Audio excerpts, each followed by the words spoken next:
Ladies and gentlemen, thank you so very much for tuning in. Eric H526, Luke St. Martin, two best moderators in all of YouTube. Thank you, gentlemen. Ladies and gentlemen, this is going to be interesting. An interesting show, and it's just basic logic. You have to use basic logic.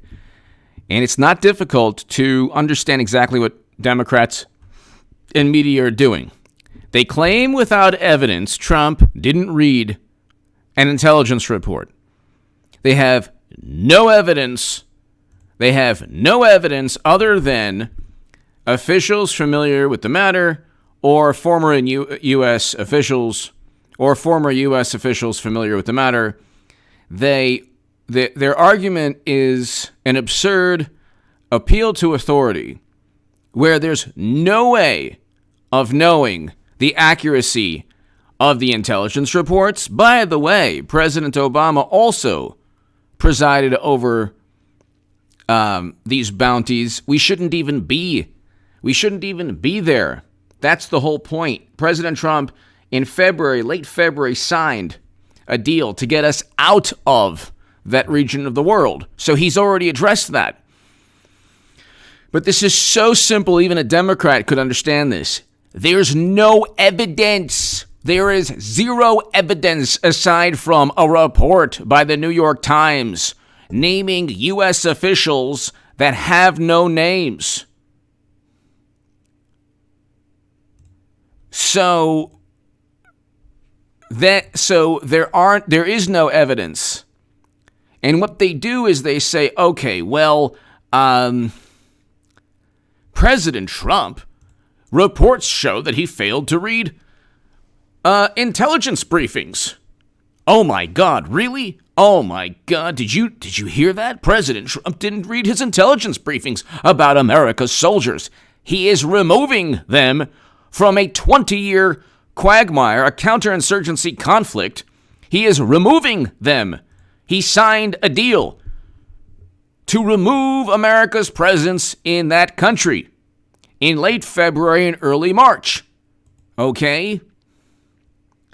I am voting for President Trump because New York Times, U.S. strikes deal to withdraw American troops from Afghanistan. So that is that was February 29th. U.S. and an organization I can't name signed deal to end 18-year war. BBC.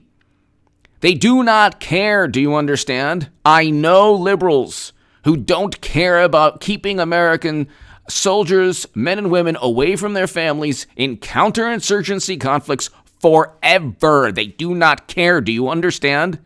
They care about Twitter and Facebook and social media posts and what you said 20 years ago. Because then if they can get you on something you said, which is hilarious because nobody could ever do that to me because I've been on the left for my whole life. Not that you could get conservatives, not so much that conservatives say and do horrible things, but like my sensibilities were always like I'm naturally I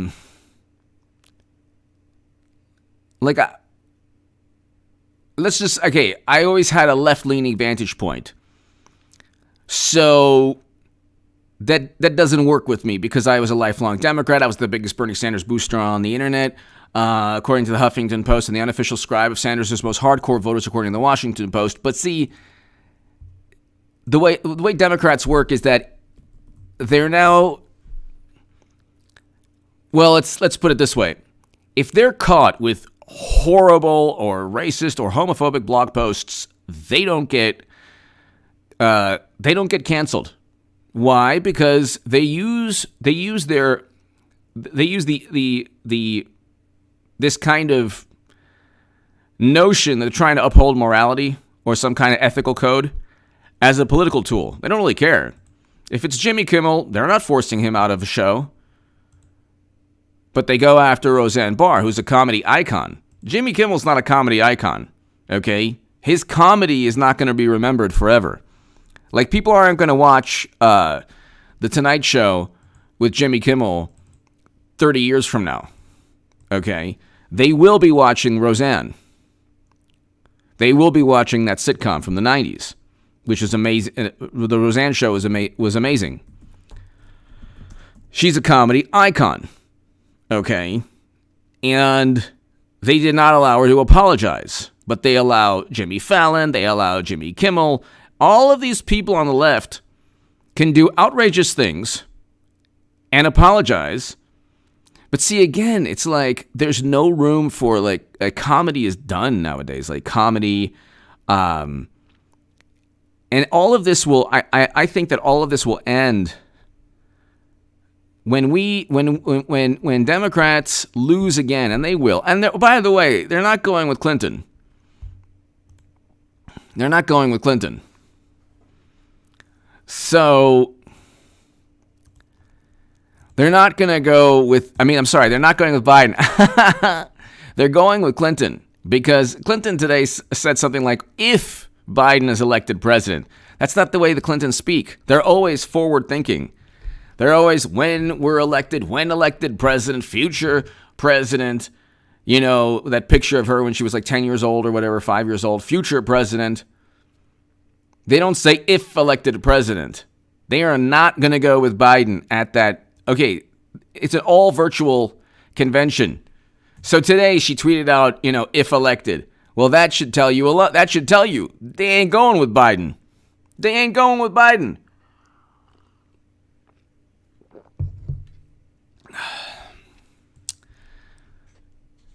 Ladies and gentlemen, President Trump reads briefings. It's not, okay, it's none of anyone's concern what briefings he reads. Just like nobody knew what briefings or what intelligence President Obama read before he obliterated the country. Just like with a failed NATO intervention in Libya. These people have zero foreign policy accomplishments. I mean, zero. What was the foreign policy accomplishment during President Obama's tenure? Nothing. Literally nothing. There was no foreign policy accomplishment. President Trump is removing Americans from that region of the world where there's bounties on American soldiers. He's already addressed it. He's removing Americans there. Democrats play this very insidious game. Well, what? I mean, aren't you gonna address the bounties? Yeah. Oh, you're gonna sanction Russia? No, we're gonna remove American soldiers and we're gonna withdraw our troops and we're gonna bring Americans home. What? Well, you should keep them there. Democrats want to keep Americans there and then go after Russia, which is exactly, we did the same thing to the Soviets.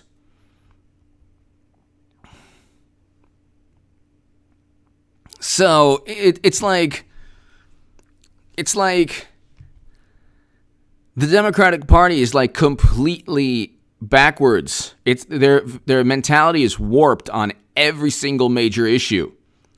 They have like this warped mentality on every By the way, Clinton basically announced again today. So share my latest on H.A. Goodman's other channel, and going after President Trump on intelligence reports, Madam Secretary had servers that even Michael Hayden stated, here it is, ladies and gentlemen, even Michael Hayden and Robert Gates stated the whole planet, it's almost certainly the entire planet infiltrated. So you have a situation where they say, like, their entire argument against Trump is this absurd appeal to authority. He hasn't read his intelligence reports. Well, it's none of your business how he conducts. Like, the Democratic Party should not be asked or should not have a say in how Trump conducts his daily briefings or what he does every day. They lost the election. They will lose again. Nobody cares about their input. Nobody cares about their input. I don't care what Democrats or media think about how President Trump or what he reads or what he does. It's his presidency, and it will be his presidency for 8 years. They are going to lose again. The clock is ticking, ladies and gentlemen. The countdown has already begun every single day. Like, this is the thing. If Clinton wins, because it ain't going to be Biden, there's zero chance he could ever win. He would be absolutely obliterated in the Electoral College. Absolutely. The polls are even worse than they were in 2016 when they said Clinton could win Texas and that Trump wouldn't be GOP nominee. Like, do you realize there are like expert pollsters who said Trump wouldn't be GOP nominee? I mean, I have never seen the intelligentsia, like the American intelligentsia, makes up for their ignorance with this arrogance. I don't think that we've ever seen in human history. Well, I shouldn't say that, but this profound arrogance, this narcissism, it's like every single time they're proven wrong, they become more confident. How are you more confident the more you lose? Did they ever learn what losing feels like? I mean, you would think they understood in 2016. They lost the election. We saw that what happened at the Jacob Javits Center. We saw what happened. Now they're focusing on Mary Trump's book. Who cares? Who cares? I mean, who on earth cares? They have nothing against Trump. And then you look at Biden, and it's like George W. Bush officials form a super PAC. Everything I said about Biden everything I said about Democrats in 2016 was accurate.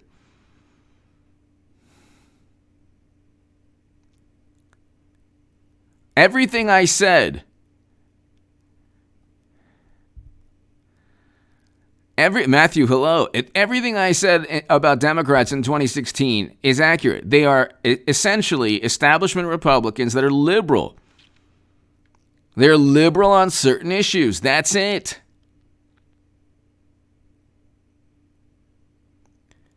And it's like I said, like the more they lose, the more arrogant and confident they get. I don't know if they understand how life works. Generally, when you fail to achieve something, you have two choices. You can do the same thing over again and fail again, or you can repeat your mistakes,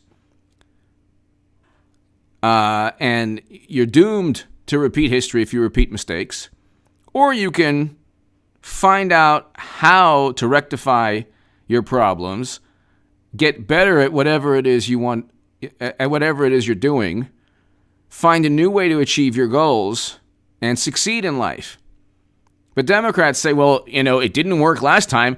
Usually the phrase is if it ain't broke, don't fix it.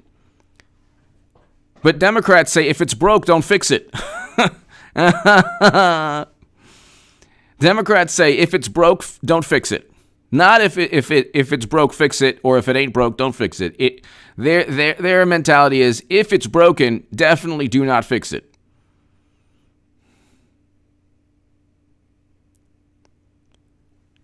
So you have social media that props up the Democratic Party.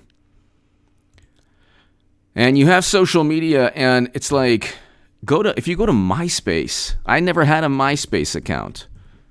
But if you go to MySpace,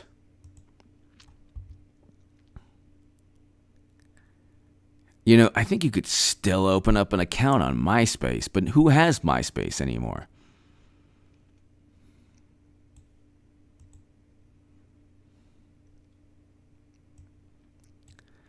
So who is going to remember, like, Twitter is not going to store all these, like all the retweets, the Democratic Party pundits and politicians and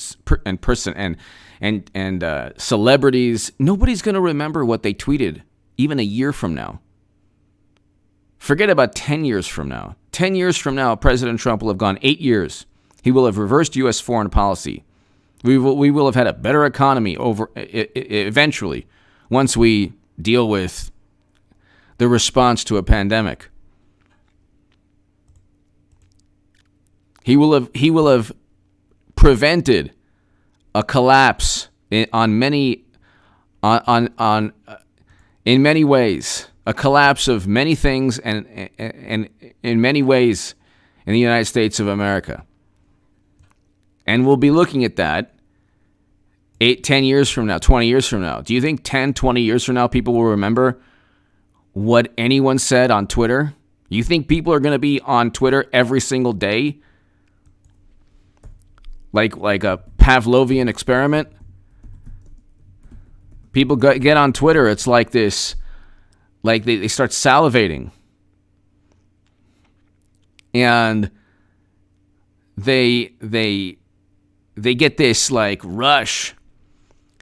They get on Twitter and they want to find out who tweeted what and what can they do to disparage Trump. And oh my God, I want to be part of this community, but you're not. You're not part of any community on social media. That's not a community.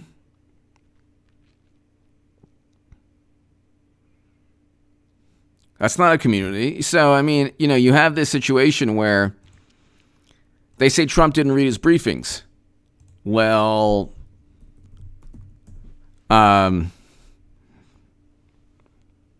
do you know? Number one. Number two, how do you know the anonymous, the official familiar with the matter isn't a Democrat or doesn't work for Biden or isn't simply pretending to know something or isn't lying or isn't deceiving deliberately the reporter? How do you know?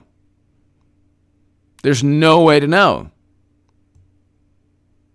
And that's the point. They create and they fabricate these. This is not a story. The story is why we've been there so long. Not, he doesn't read reports. How on earth are you supposed to find out the accuracy of that statement? How on earth are you supposed to find out the accuracy of that statement?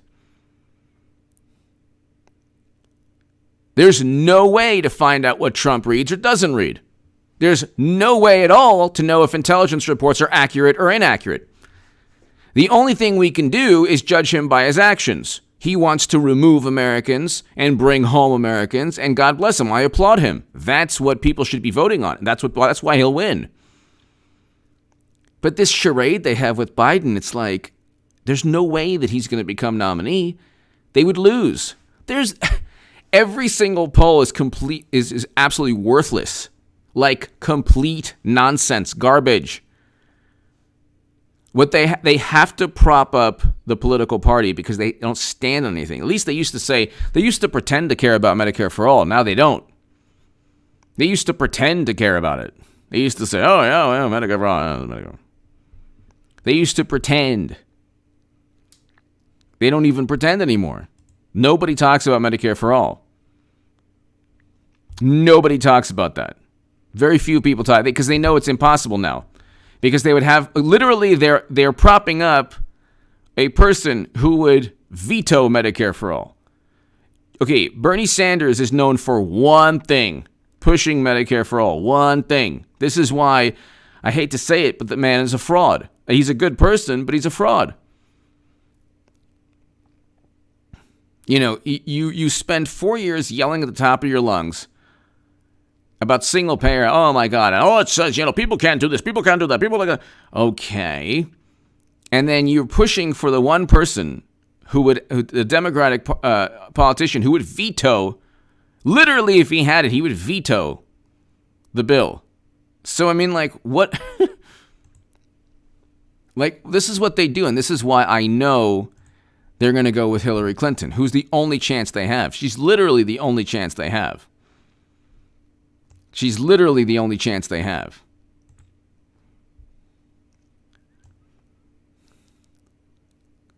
The only chance they have is Hillary Clinton. She is just literally the only chance they have. But if you look, ladies and gentlemen,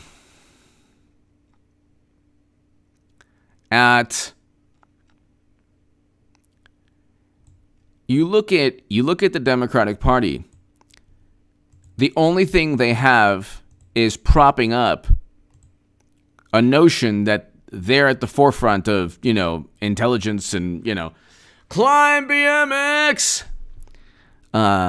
Starting summer 2015, the liaison lawfully and strategically between independent poll research and the inevitable victorious Trump campaign, Trump 2020. Thank you, Climb BMX. Thank you.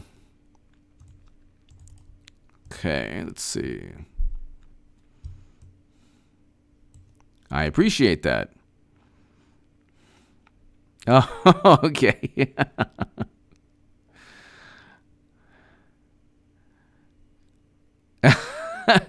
I'm not exactly sure what that means, but I'm trying to. I think it's a reference to Climb BMX. Thank you. Thank you.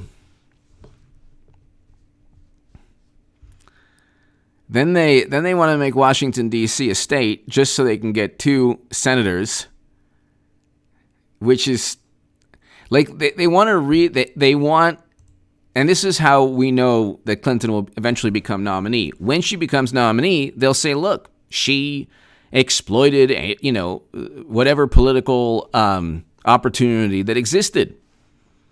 The Democrats are like, oh, we gotta do away with the.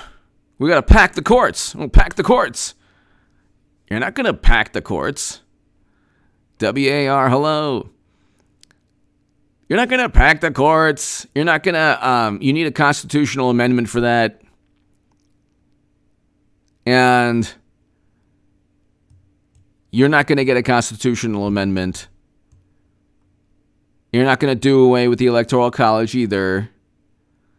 You're not going to... They think that if they just state something, like if they just say something, that it'll happen because, of course, like they're the ones talking, so it's very important.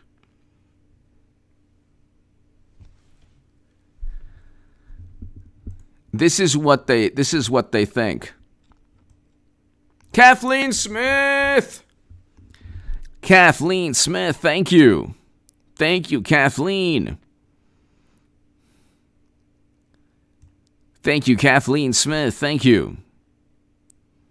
Thank you very much. Love the emoji. Thank you. Climb BMX. Thank you. But there's no way. See, this is the thing. There's no way that they can prove that President Trump doesn't read intelligence briefings. This is a completely fabricated controversy. They state a claim that can't be backed up, and then they don't say media without evidence claims. They say, well, according to former U.S. officials, or according to officials familiar with the matter. So then when you say, hey, what's going on? Like, why are you accusing President Trump of something that you can't back up? Well, it's according to U.S. officials familiar with the matter. It's according to current and former U.S. officials familiar with the matter. Current and former U.S. officials familiar with the matter. Current and former U.S. officials familiar with the matter. Current and former U.S. officials familiar with the matter. So it's like, why would I care about what former current U.S. officials say about the matter? They're not president. They weren't elected. These are unelected officials. These are people that have no influence other than being utilized. We don't even know if they exist. We're relying on the reporting. Do you realize that you can literally publish something in CNN, the Washington Post, and New York Times, and say something that could be outlandish, but if you put current and former U.S. officials say, people will take it seriously? That's not journalism. No, there are certain journalists that are known to have sources, fine, but not like if you have an anonymous source as a journalist, it's like one or possibly two people. It's not every news story about Trump. Every single news story, according to people familiar with the matter. When the curtain is pulled back, and this is why when Tulsi Gabbard said, Tulsi Gabbard in the amazing tweets, this is just amazing. Great, thank you.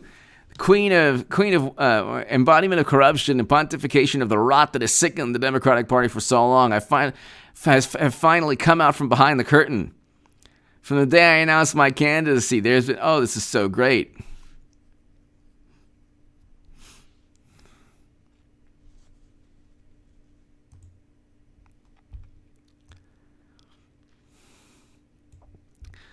Don't cowardly hide behind your proxies. Join the race directly.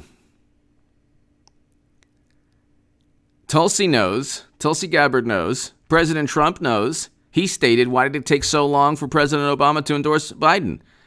There's no way. We're going to look back at this, and everyone's going to say, well, of course Biden wasn't viable. But I'm telling you, Matthew Wayne, God bless you, HA mods in chat. You guys rock. God bless you, Matthew Wayne. Thank you. Thank you, Matthew. God bless you. Thank you very, very much. Pooty Putin. Mitch McConnell impersonation, please. Pooty Putin, I just want to tell you something. Russia, if you're listening, the Republican Party does not want any help from you. Oh, I lost it a little bit. Hold on, let me see. Let's listen to some Mitch McConnell. Hold on one second. We got to listen to some Mitch McConnell so I can get...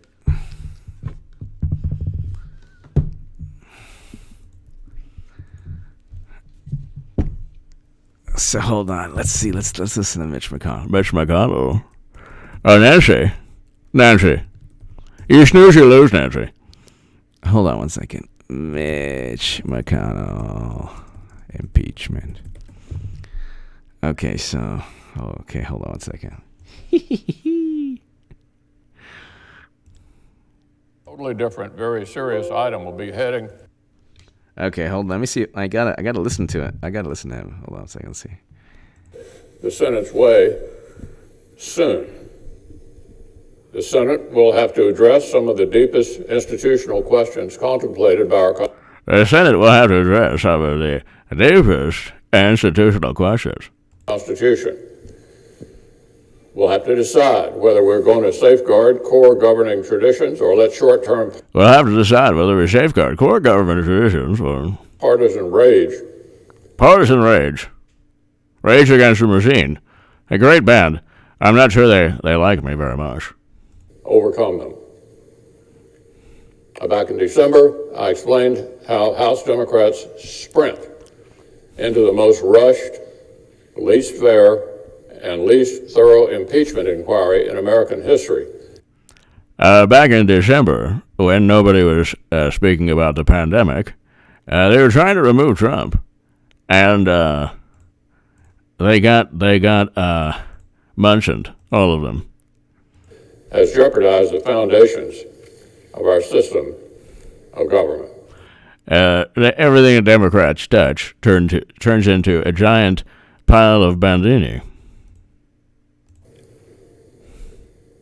Last spring, Speaker Pelosi told the country, quote, Last spring, the Pelosi with the most said, impeachment is so divisive to the country that unless there's something so compelling and overwhelming and bipartisan. I haven't heard the word bipartisan in 4 years. Maybe because they think that Trump is the embodiment of Satan. I don't think we should go down that path. That was the speaker less than a year ago. Oh, and by the way, what do you think happened after this speech? Do you think the Democrats impeached Trump? You think they were talking about the pandemic? No. They got Dikembe Mutombo'd. They tried to go up for the dunk, and I just stopped them. Back in 1998, when Democrats were busy defending President Clinton, Congressman Jerry Nadler said, there must never be a narrowly voted... Back in the Stone Age, when he was about heavier than a Tyrannosaurus, Nadler said something that is insignificant then, and it was even more insignificant now. Impeachment, or an impeachment substantially supported by one of our major political parties and largely opposed by the other. The difference between Trump and Bill Clinton is that Bill Clinton answered a question, a very simple question, with what is. What kind of pathological, deceitful liar does that? Such an impeachment would lack legitimacy, said Congressman Jerry Nadler 20 years ago. I think it was Voltaire, or maybe Jean-Jacques Rousseau. Oh, no, it was Nadler. One of the Enlightenment philosophers, Gerald Nadler of the Bronx, who said, and I quote, I think it was Sir John Locke, or maybe it was Sir Francis Bacon. No, it was Nadler. He said, you dish me, you dish yourself. Was obviously a standard when the Democrat was in the White House. But ultimately, House Democrats cared more about attacking President Trump than keeping their promises. So they... Basically, you mess with the best, and you know what's going to happen. Mess with Trump, you get in the octagon, you're going to get Khabib'd. And we know what happens. So, Nancy, why don't you go and enjoy the $20 per gallon per pint ice cream that you have? Just enjoy it while people suffer and are basically eating leftover hamburger patties in garbage cans in your district. Why don't you do that, Nancy? Go and just enjoy it. Go to town, Nancy. Go to town. Because November 3rd is not going to be pretty for you. Not that that word applies at all. All right, I can do this forever.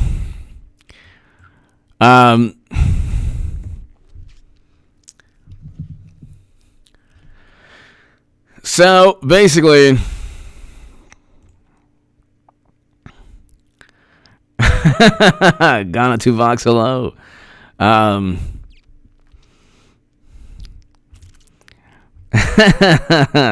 BMX, hello. So basically, all of this, ladies and gentlemen, is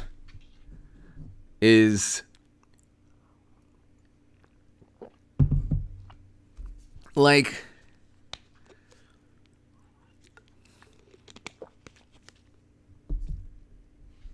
you have to ask yourself, did life start when Twitter became popular? Did life start when social media became relevant? If it didn't, that kind of also should tell you that social media is not relevant. It's not reality. It's not reality.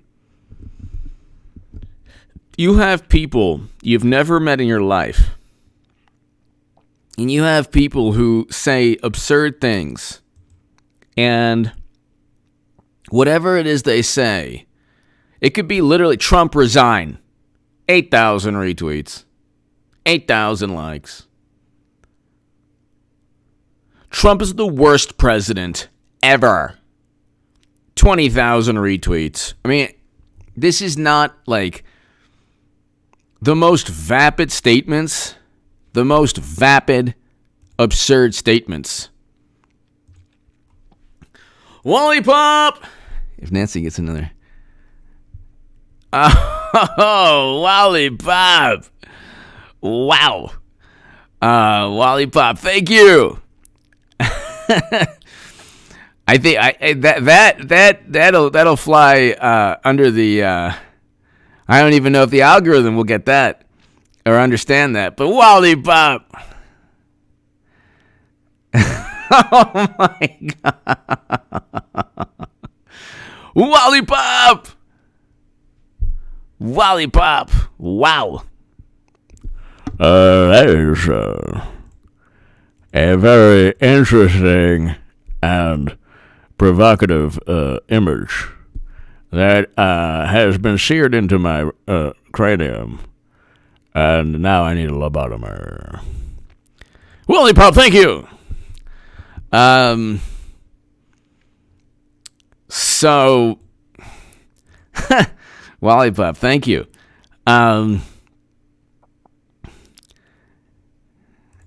You just basically, ladies and gentlemen, we're just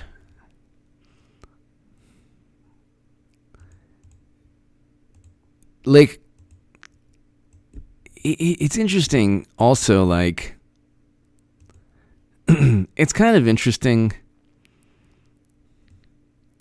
It's kind of interesting, like, when you,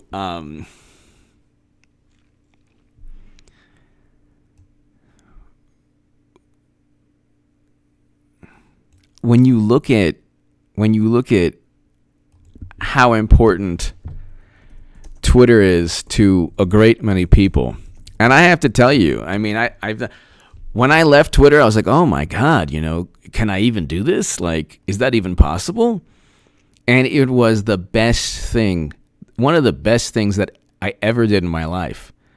Same with Facebook. The only thing good about Facebook is you can actually, correspond with people you haven't spoken to in a long time. But other than that, I mean, it's like, it is completely, prehistoric bugs. It is completely, lily pads for Biden, yeah! Lily pads for Biden, thank you. Thank you, lily pads for Biden, thank you. Lollipop, thank you.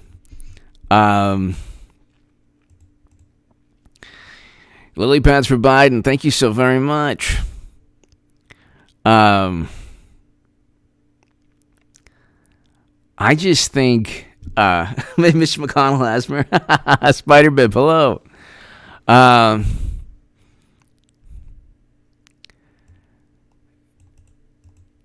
Like, what happens? Ask yourself when Trump wins again, because he'll win again. He'll win again. What happens on November 3rd in the evening when President Trump wins? On November 4th, what do you think happens to these platforms? Like these this is a message board platform. Twitter is essentially a glorified message board. These are message board platforms. Same with Facebook. There's like nothing, absolutely nothing unique or wonderful or new or vibrant or, paradigm changing about them. Nothing. They're basically Reddit, but a more condensed version. So, like, what do you think happens? What do you think happens to these platforms? They cease to become relevant. Why? Well, they cease to become relevant because people have spent hours upon hours every single day disparaging President Trump.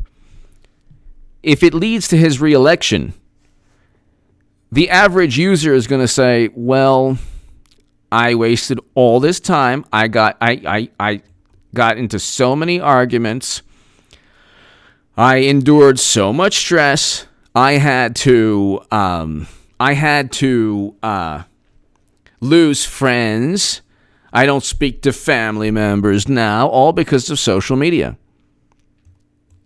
And it's like, It's not social. It's not. It's all because, there used to be a time. Don't speak about politics or religion. There used to be a time where you didn't speak about politics or religion. Okay.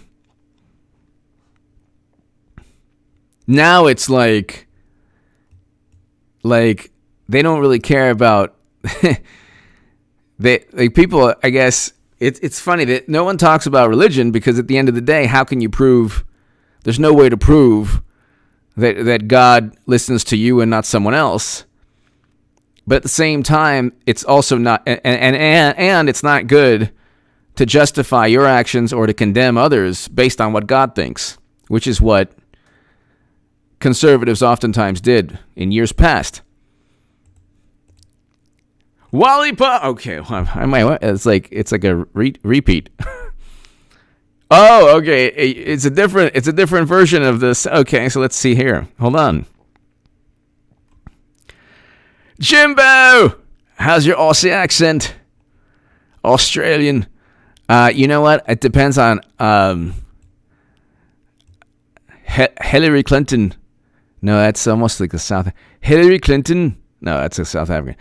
Jimbo, I have my Australian accent is okay. It's just like I have to I have to think of something to say. Jimbo, put a shrimp on the barbie. I can't do it. Now you're putting me on the spot, Jimbo. Hold on, let's see.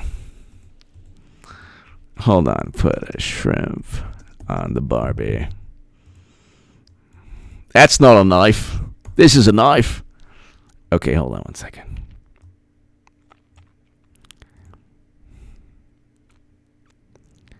Paul Hogan was the man. He was the man.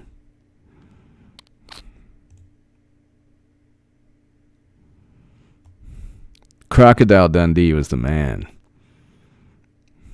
Who knows what's happening to, maybe they're going to, they should just have they should have a wonderful, the left should have a wonderful bonfire, and everything, books, DVDs, and everything, music, they should just throw, MSNBC should be there, this is a fantastic time in human history. And then, people will look back at it and be like, oh, okay, well, we see what these people are about. Jimbo, I'm gonna work on my Australian accent. Jimbo.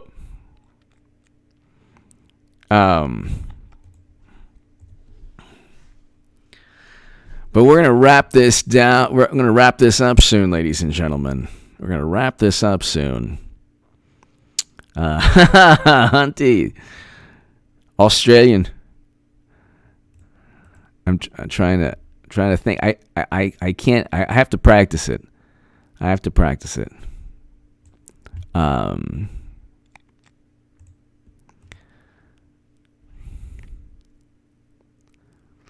But ladies and gentlemen,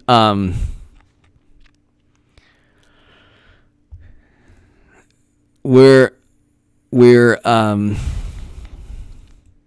Jimbo, thank you. Every day that, right now, I get the impression, Biden's press conference yesterday was horrendous. Biden's press conference yesterday was absolutely horrendous. And I get the impression that they're just hovering. They're just hovering. They're just trying to bide their time.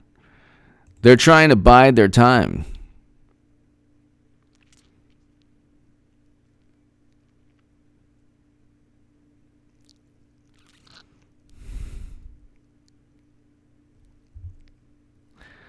I don't think that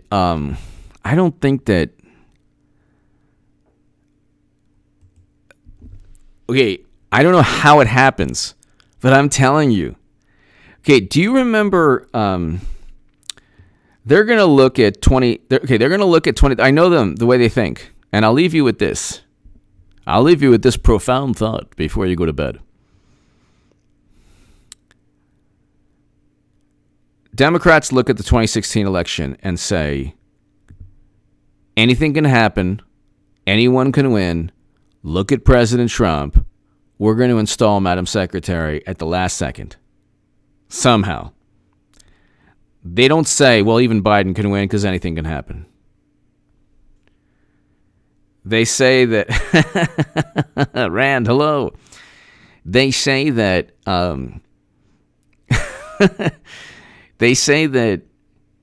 look at what took place. Now it's our turn to do whatever we want, and we're going to roll the dice again with Madam Secretary. And I will have made the biggest political call of all time. And when it happens, people, when it happens, remember that at this point, July 1st, nobody on the planet thinks that Clinton's going to be nominee. People have said, oh, guess I have a feeling, just recently. But you know what? I am telling you with certainty, Hillary Clinton is the only chance they have. Otherwise, they lose the Electoral College in a landslide with Biden. And they'll still lose with Clinton. Ladies and gentlemen, give me your thoughts below. People, thank you so very much. To my super chat, thank you so much. God bless you all. Luke St. Martin, Eric H526, thank you. Hey, be here tomorrow for the upload on this channel and then the 2 live streams in the evening.